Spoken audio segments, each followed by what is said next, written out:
बिस्मिल्लाहिर्रहमानिर्रहीम। अस्सलाम वालेकुम रहमतुल्लाहि वबरकातुहू। आज इंशाअल्लाह प्रैक्टिकल आपके सामने ईद की नमाज का तरीका बताएंगे। ईद की नमाज का तरीका ये है मोहतरम कि आपने नीयत कर लेनी है। नीयत दिल के इरादे का नाम है कि बस आप घर से निकले हैं ईद की नमाज पढ़ने के लिए, यही नीयत है। हाँ, अलबत्ता मुक्तदी को इमाम की इक्तदा की नीयत करनी पड़ेगी और इमाम साहब को इमामत की नीयत करनी पड़ेगी। बाकी कोई ख़ास फ़र्क नहीं है, जैसे आप नमाज की नीयत की जाती है इस तरह नीयत कर लेनी है।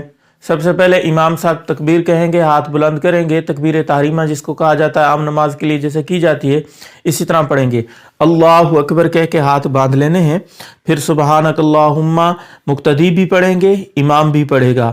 सुबहानक अल्लाहुम्मा पढ़ लेने के बाद इमाम साहब तकबीर भी कहेंगे, हाथ भी बुलंद करेंगे और साथ मुक्तदी भी यही अमल करेंगे, यानी तकबीर भी कहेंगे और हाथ भी कानों तक उठाएंगे। अल्लाहु अकबर फिर छोड़ देने हैं। फिर अल्लाहु अकबर कहकर हाथ छोड़ देने हैं। फिर से तीसरी तकबीर अल्लाहु अकबर कह के हाथ बांध लेने हैं।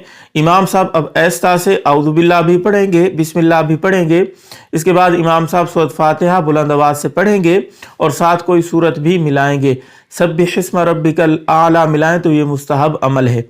फिर इसके बाद जब क़िराअत मुकम्मल हो जाएगी तो रुकू करेंगे, जैसे आम नमाज की तरह किया जाता है। रुकू इस तरह रुकू करके फिर समी अल्लाहु लिमन हमिदा कह के फिर सज्दे में चले जाएंगे। अल्लाहु अकबर।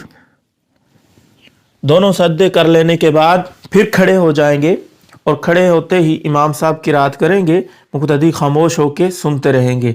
फिर जब क़िराअत मुकम्मल हो जाएगी फिर इसी तरीके से 3 ज़ायद तकबीरें कही जाएंगी।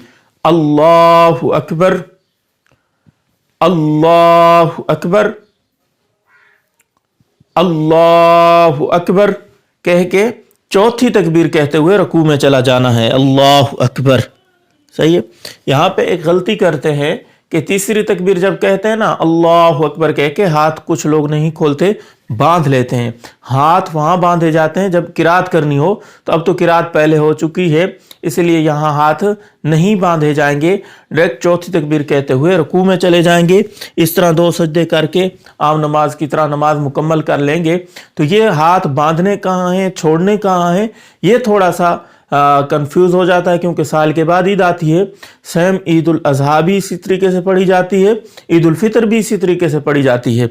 अलबत्ता लोग भूल इसलिए जाते हैं कि साल के बाद ये ईदें आती हैं तो फिर वो भूल जाते हैं कि हाथ बांधने कहाँ हैं, खुले कहाँ छोड़ देने। इसलिए मैंने आपके सामने ये तरीका रख दिया। अमल करें, इस क्लिप को शेयर करें। अस्सलाम वालेकुम व रहमतुल्लाहि व बरकातहू।